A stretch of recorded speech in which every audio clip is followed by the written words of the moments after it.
Hello दोस्तों, GK उत्कर्ष IQ में आप लोग को स्वागत है। तो बिहार दरोगा के लिए स्पेशल टेस्ट शुरू हुआ है, जो कि यह ज्ञान बिंदु जीएस एकेडमी द्वारा शुरू किया गया है, जो कि यह एग्जाम की दृष्टि से अति महत्वपूर्ण है। तो आप लोग इस सेट को जरूर लगाइएगा। यह जो टेस्ट नंबर है यह 11 है और इसके पहले जो है ना 1 से लेकर 10 तक सेट अपलोड हो चुका है। आप लोग नहीं देखे हैं तो जरूर देखिएगा। तो आइए शुरू करते हैं टेस्ट नंबर 11। तो दोस्तों पहला क्वेश्चन होगा, निम्नलिखित कथनों पर विचार कीजिए।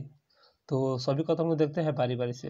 पहला कथन है, राजा की दैवीय उत्पत्ति का सिद्धांत तैत्तिरीय ब्राह्मण ग्रंथ में मिलता है, जो कि गलत है।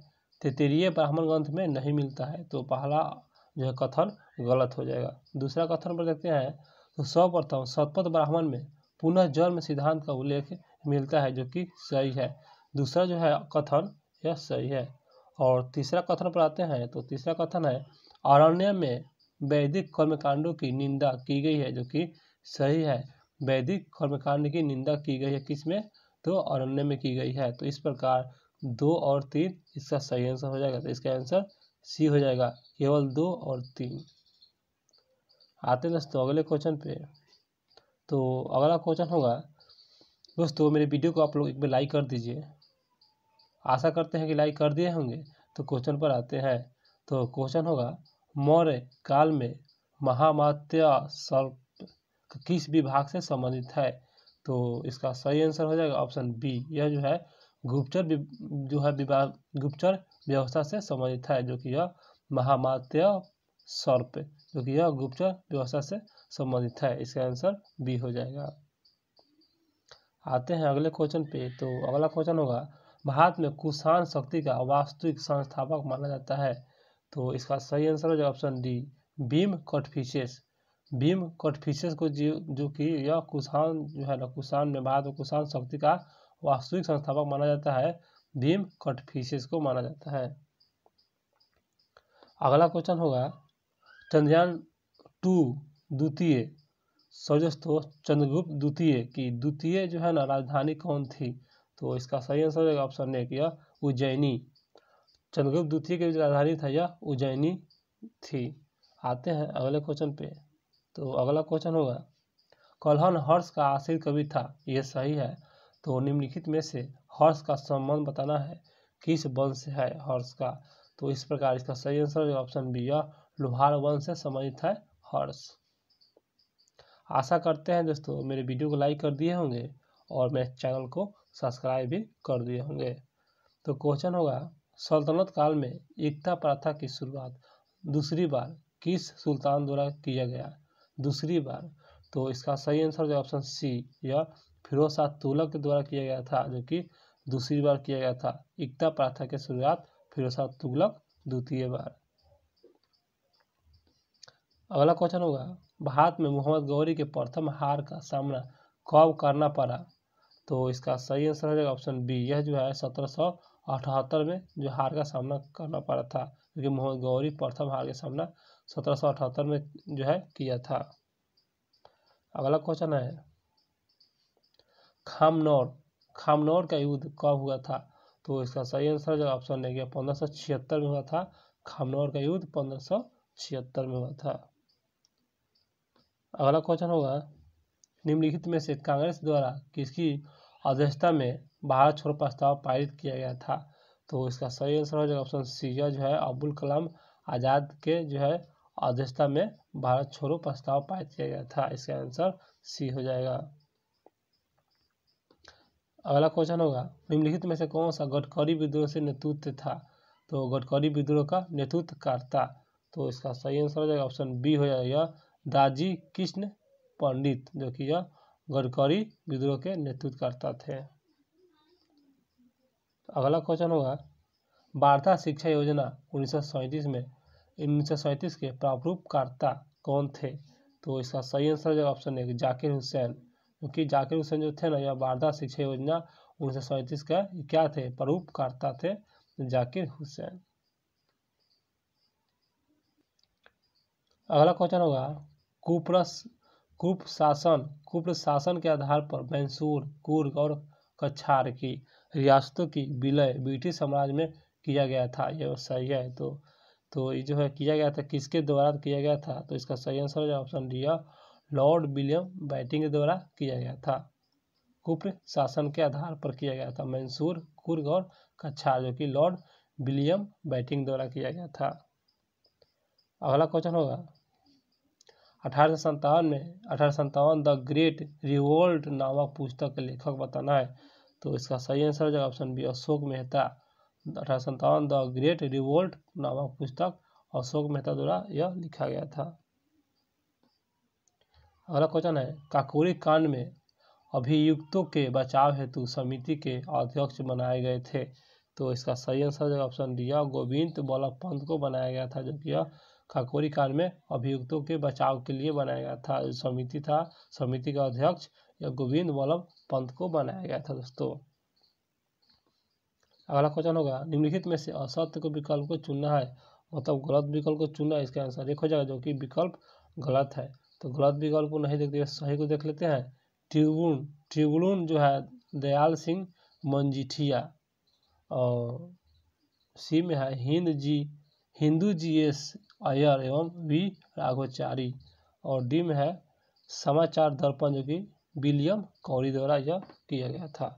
तो इस प्रकार इसका आंसर जो कि यह ये हो जाएगा, जो पहला गलत है, असत्य है। तो आते हैं अगले क्वेश्चन पे। तो अगला है कुडप्पा संरचना का सर्वाधिक विस्तार किस राज्य में है?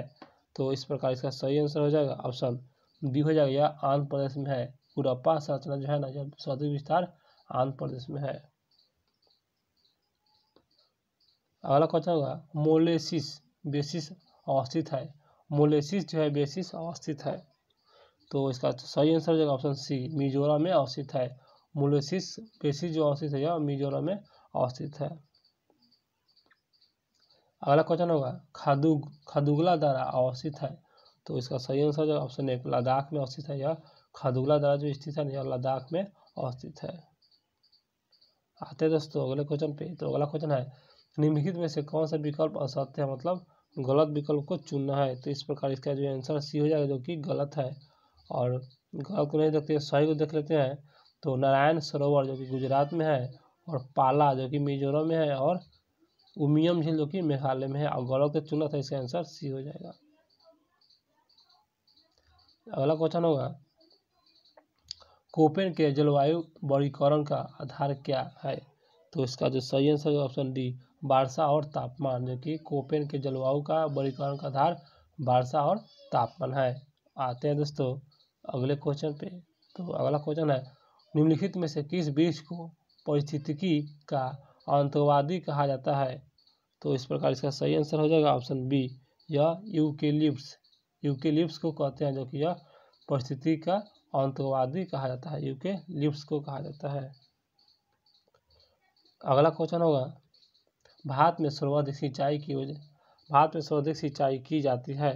तो इसका सही आंसर है ऑप्शन एक, यह लघु सिंचाई योजना से किया जाता है। जो भारत में सबसे अधिक मात्रा में सिंचाई किया जाता है, यह लघु सिंचाई योजना से किया जाता है। अगला क्वेश्चन है सर्वाधिक ग्रामीण जनसंख्या प्रतिशत वाला राज्य बताना है। तो आते हैं ऑप्शन पे। तो दोस्तों इसका सही आंसर हो जाएगा ऑप्शन बी, हिमाचल प्रदेश। अगला क्वेश्चन होगा बसंदा राष्ट्रीय उद्यान किस राज्य में है? तो इसका सही आंसर जो ऑप्शन डी है, गुजरात राज्य में स्थित है। इसका आंसर डी हो जाएगा, गुजरात राज्य में बसंदा राष्ट्रीय उद्यान गुजरात राज्य में स्थित है।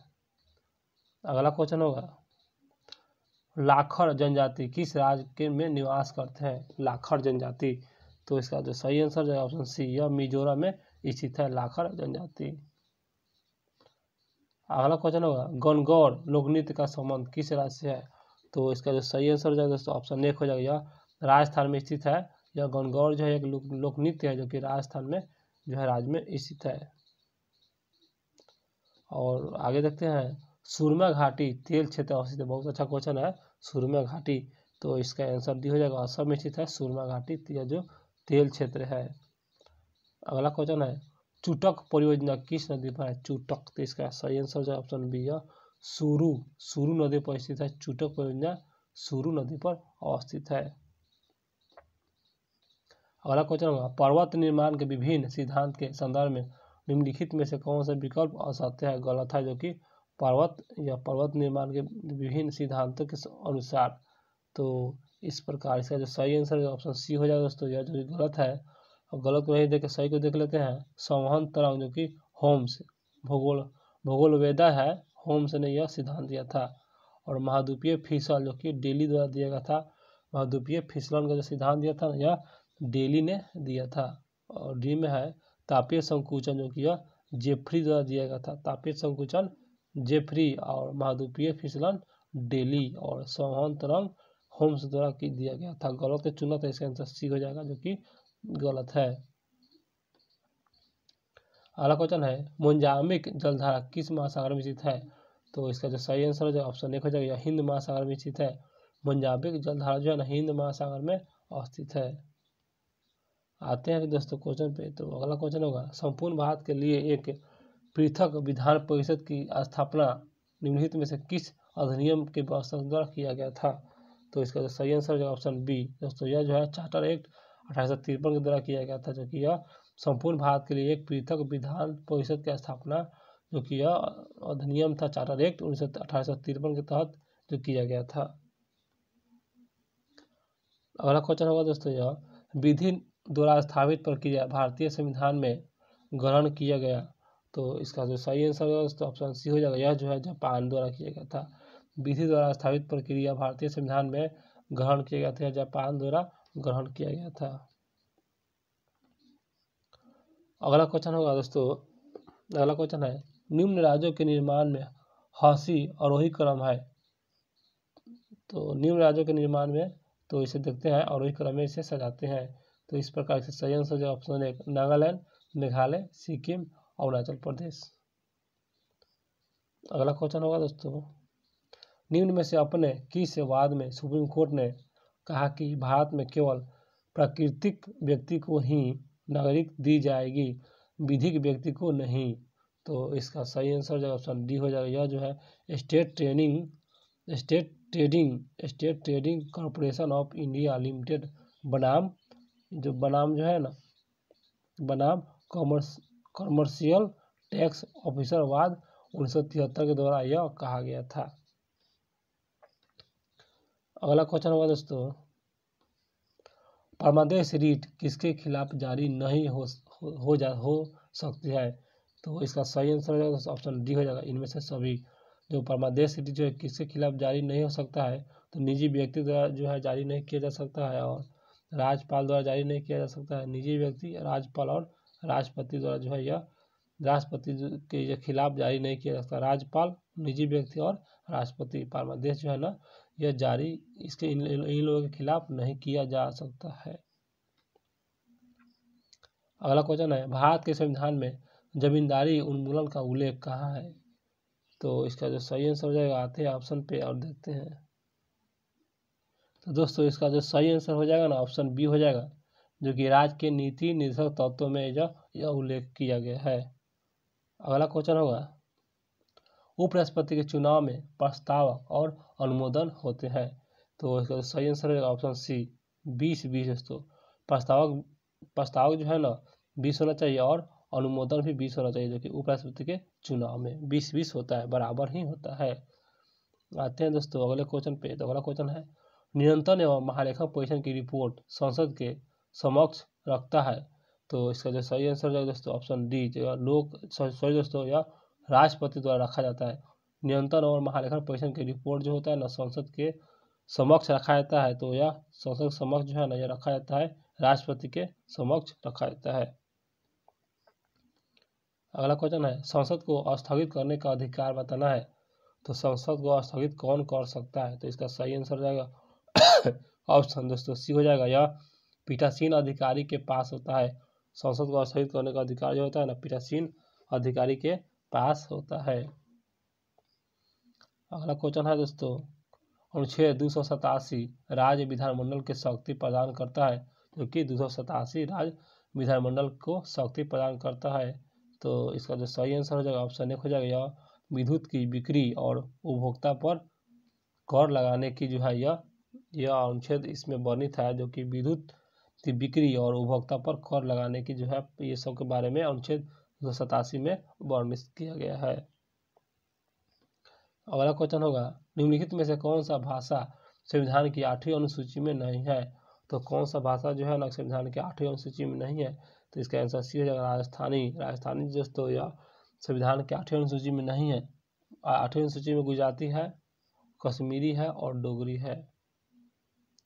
अगला क्वेश्चन होगा, राष्ट्रपति शासन पहली बार कितनी अवधि का होता है? राष्ट्रपति शासन जो कितने अवधि का होता है? इसका आंसर भी हो जाएगा 2 माह का होता है।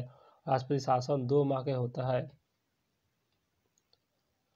अगला क्वेश्चन होगा, किस संविधान संशोधन के तहत महिलाओं को ग्राम पंचायत में 30% स्थान आरक्षित किया गया है? कौवा संविधान संशोधन द्वारा। इसका आंसर सी हो जाएगा। यह 73वां संविधान संशोधन द्वारा 30% आरक्षण महिलाओं को दिया गया है पंचायत में। अगला क्वेश्चन है, निम्नलिखित में से कौन सा संवैधानिक निकाय नहीं है? तो इसका आंसर एक हो जाएगा, जो कि केंद्रीय प्रशासनिक अधिकार जो है यह संवैधानिक जो है निकाय नहीं है। और राष्ट्रीय मानवाधिकार आयोग ये जो है संवैधानिक जो है निकाय है। और राष्ट्रीय महिला आयोग ये भी संवैधानिक निकाय है। और राष्ट्रीय अल्पसंख्यक आयोग ये भी संवैधानिक निकाय है। और जो नहीं है वह केंद्रीय प्रशासनिक अधिकार जो कि नहीं है। यहाँ पर गलत चुना था, इसका आंसर एक हो जाएगा जो कि गलत है। अगला क्वेश्चन होगा, राज्य विधान परिषद में राज्यपाल द्वारा दोस्तों फिर से आते हैं क्वेश्चन पे। तो राज्य विधान परिषद में राज्यपाल द्वारा साहित्य, कला, विज्ञान और समाज सेवी मनोनीत होता है। जो कि राज्य विधान परिषद में किसके द्वारा था? राज्यपाल द्वारा। तो इसका जो सही आंसर हो जाएगा ऑप्शन सी हो जाएगा। भाई 6 सदस्य जो है ना यह जो है साहित्य, कला और विज्ञान यह समाज सेवी मनोनीत होते हैं। एक भाई 6 सदस्य किसमें? तो राज्य विधान परिषद में, ये भी याद रखिएगा। आते हैं क्वेश्चन पे। तो अगला क्वेश्चन है, जब लिफ्ट एक समान वेग से ऊपर या नीचे जाए तो व्यक्ति का भार क्या परिवर्तन होगा, ऊपर से या नीचे? तो इसके प्रकार इसका सही आंसर ऑप्शन डी अपवर्तित रहेगा। याद रखिए, जब लिफ्ट एक समान गति से ऊपर नीचे जा रहा है, ऊपर या नीचे, तो उसका जो है ना उसका जो है भार अपवर्तित रहेगा। अगला क्वेश्चन होगा, प्रत्यास्थ सीमा के अंदर किसी वस्तु में उत्पन्न विकृति उस पर लगाए गए प्रतिबल के समानुपाती होता है। तो यह नियम होगा। तो इसका सही आंसर है ऑप्शन एक हुक का नियम है। प्रत्यास्थ सीमा के अंदर जो है किसी वस्तु पर उत्पन्न विकृति उस पर लगाए गए प्रतिबिंब सॉरी दोस्तों प्रतिबल के समानुपाती होता है। तो यह है हुक का नियम है। इसका आंसर एक हो जाएगा। अगला क्वेश्चन है, तरल पदार्थों का अपेक्षित घनत्व मापा जाता है। तो इसका जो सही आंसर हो जाएगा ऑप्शन बी, यह हाइड्रोमीटर से मापा जाता है। जो कि तरल पदार्थ का अपेक्षित घनत्व हाइड्रोमीटर से नापा जाता है। अगला क्वेश्चन होगा, ध्वनि पर ताप का क्या प्रभाव पड़ता है? ध्वनि पर ताप का प्रभाव बताना है। तो विकल्प ए और विकल्प बी में नहीं दिया हुआ है, तो आगे देखते हैं। तो दोस्तों सही आंसर हो जाएगा ऑप्शन जो है ना यह ऑप्शन डी हो जाएगा दोस्तों, यह चाल बढ़ जाएगी। आगे देखते हैं 50 नंबर क्वेश्चन पर आते हैं। तो निम्नलिखित में से कौन सा दर्पण को अभिसारी दर्पण कहा जाता है? तो इसका सही आंसर हो जाएगा ऑप्शन एक अवतल दर्पण को कहा जाता है। अवतल दर्पण को ही अभिसारी दर्पण के नाम से जाना जाता है। अभिसारी जो कि अवतल दर्पण। अगला क्वेश्चन होगा, चंद्र ग्रहण घटित होता है। तो दोस्तों चंद्र ग्रहण जो घटित होता है यह जो है यह पूर्णिमा के दिन घटित होता है। इसका आंसर बी हो जाएगा। अगला है, आपस में जुड़ी दो आवेशित वस्तु के बीच विद्युत धारा नहीं बहती है यदि वे होती है। तो इसका जो सही आंसर हो जाएगा ऑप्शन सी, वह समान विभव पर होती है। तो वो आपस में दो आवेशित वस्तुओं के बीच विद्युत धारा नहीं बहती है। तो यह समान विभव पर जो है नहीं बहती है। अगला क्वेश्चन होगा, मोटर कार में शीतलन तंत्र रेडिएटर किस सिद्धांत पर कार्य करता है? तो इसका सही आंसर है ऑप्शन बी, केवल संवहन जो है ना संवहन जो है सिद्धांत पर कार्य करता है। जो कि मोटर के में शीतलन तंत्र में रेडिएटर जो होता है ना यह जो सिद्धांत होता है यह केवल संवहन पर कार्य करता है। अगला क्वेश्चन होगा, रेफ्रिजरेटर किस सिद्धांत पर आधारित है?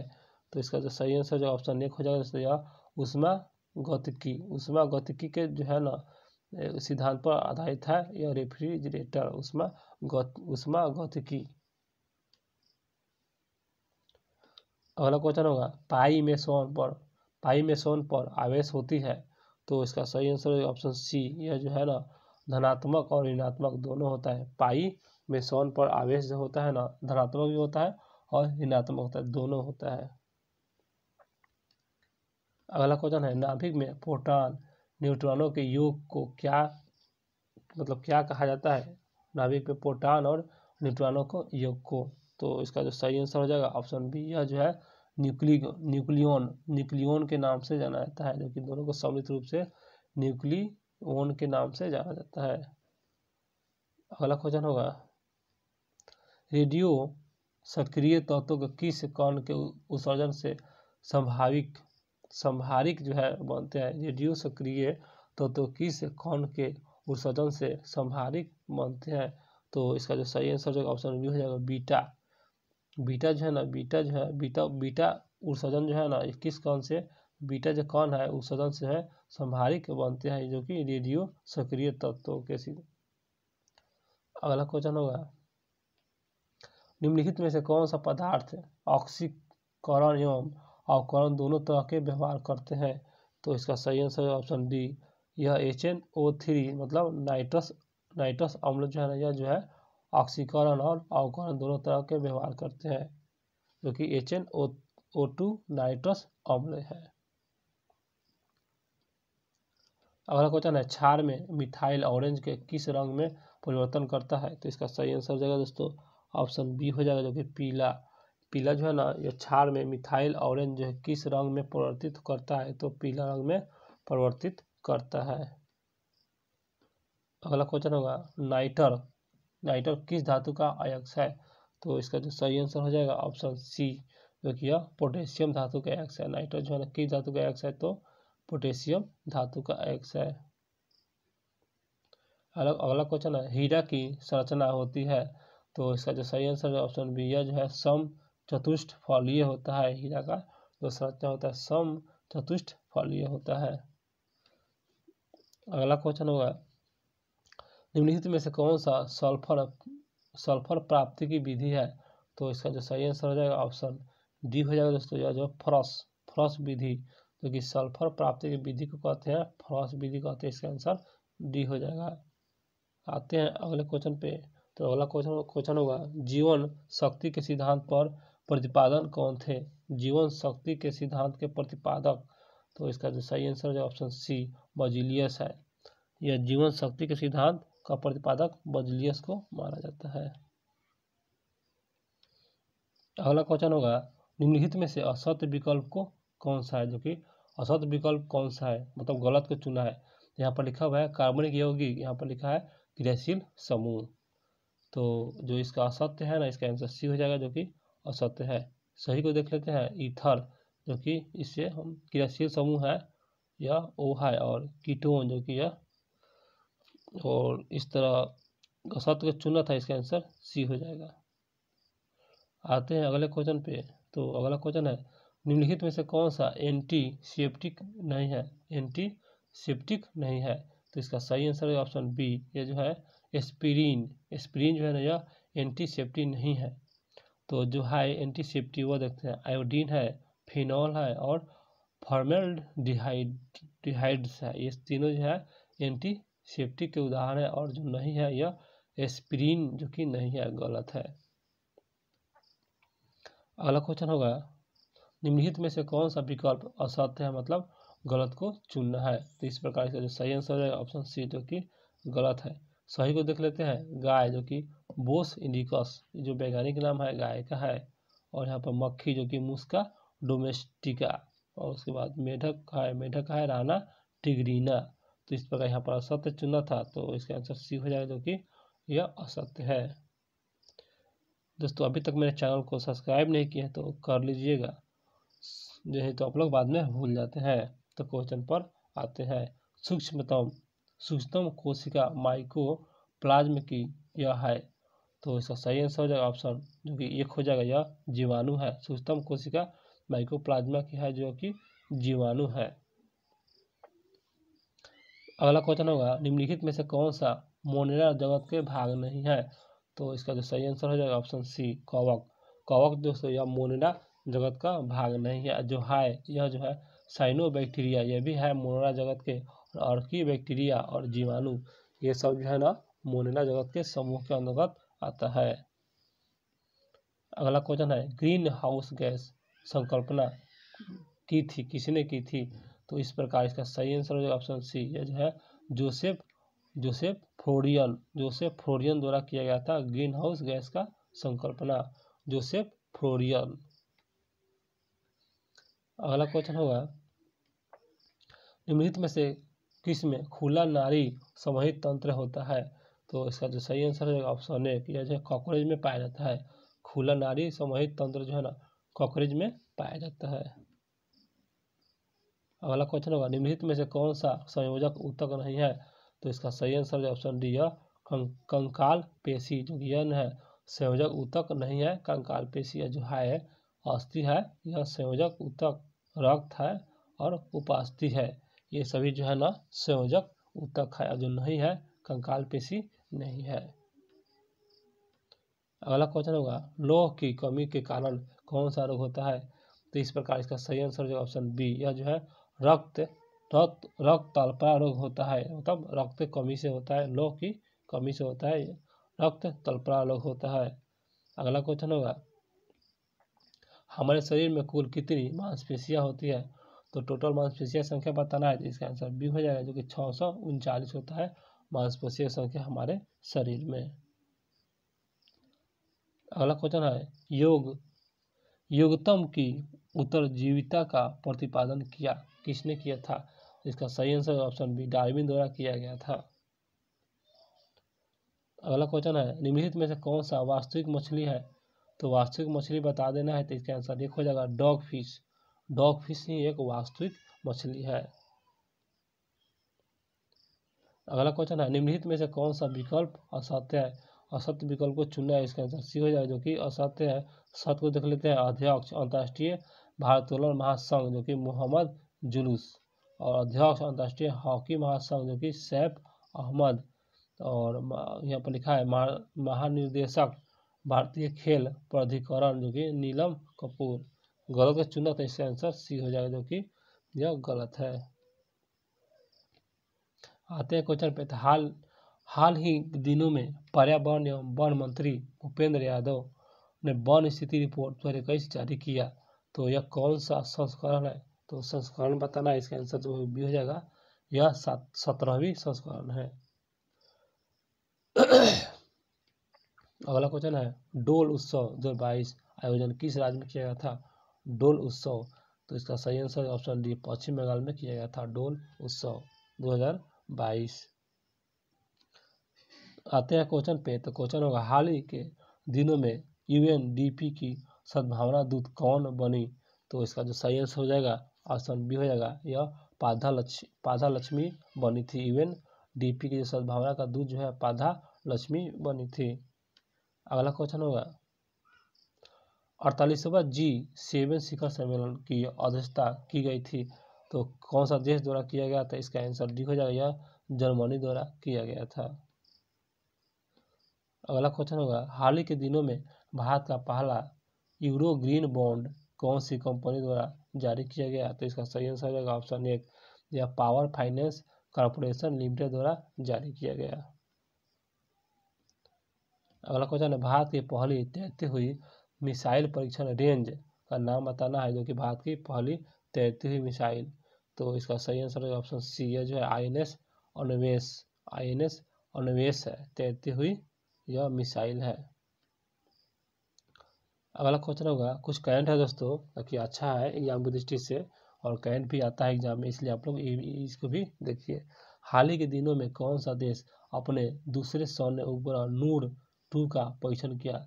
नूर 2 वह कौन सा देश है। इसका आंसर बी हो जाएगा ईरान। याद रखिएगा नूर 2 जो है यह ईरान का है।